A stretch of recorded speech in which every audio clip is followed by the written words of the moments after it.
Hello, मैं कंचन जय education guide में आपका स्वागत है।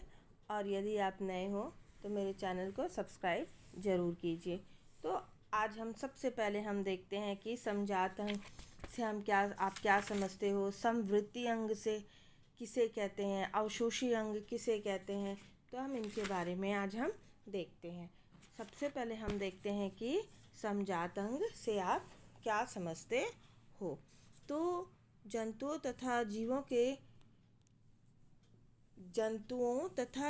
के वे अंग या संरचनाएं जो रचना तथा उत्पत्ति में समानता रखते हैं, लेकिन अलग अलग कार्य के कारण बाह्य रूप से अलग दिखाई देते हैं, इन्हें हम क्या कहते हैं, समजात अंग कहते हैं।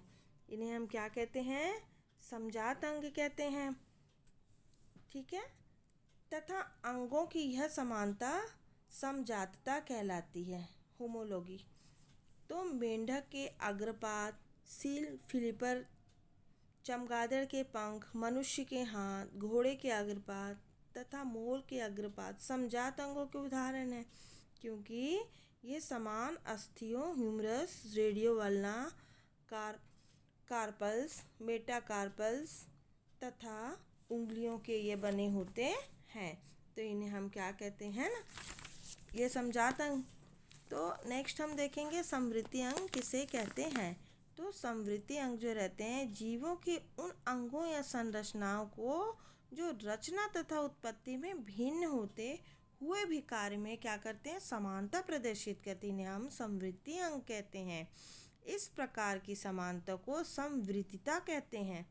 जैसे तितली के पंख, पक्षी के पंख तथा चमगादड़ के पंख समवृत्तिता प्रदर्शित करते हैं। इनमें रचना तथा उत्पत्ति की दृष्टि से पर्याप्त अंतर पाया जाता है। तितली के पंख काइटिन, पक्षियों के पंख अग्रपाद पे लगने से है ना, तथा चमगादड़ के पंख उंगलियों के बीच की त्वचा से बनते हैं। इसके बाद हम देखते हैं कि अवशोषी अंग किसे कहते हैं। तो जीवों के शरीर में पाए जाने वाले ऐसे अंग तथा संरचनाएं जिनका पूर्व में उपयोग होता है, परंतु वे वर्तमान में उपयोगी ना होने के कारण हसित अवस्था में होते हैं, इन्हें हम अवशोषी अंग कहते हैं। जैसे मनुष्य के आंत में पाए जाने वाला वर्मीफॉर्म, अपेंडिक्स, आँख में निमिषेक पटल तथा कर्ण पल्लव की पेशियां तथा पुच्छ कोशिकाएं आदि। इसके बाद हम और एक देखते हैं कि जीवों के विकास के सिद्धांत पे आप 4 बिंदुओं का वर्णन कीजिए। तो हम इसमें देखते हैं जीवों के सिद्धांत के विकास के आधार पर 4 बिंदुओं का वर्णन। तो फर्स्ट हम देखते हैं कि जीवों में विविधता पाई जाती है। नई जातियों की उत्पत्ति पूर्व में उपस्थित प्रजातियों से हुई है। जीवों की उत्पत्ति एक समान पूर्वज से हुई है, अर्थात सभी जीवों के पूर्वज एक ही थे। जीवों में पाए जाने वाली विभिन्नताएं आनुवांशिक होती है, अर्थात एक पीढ़ी से दूसरी पीढ़ी में जाती है। प्रजातियों की आबादी में बदलाव होते रहता है, जिससे जीवों का विकास चलता रहता है। तो आज के लिए बस इतना ही।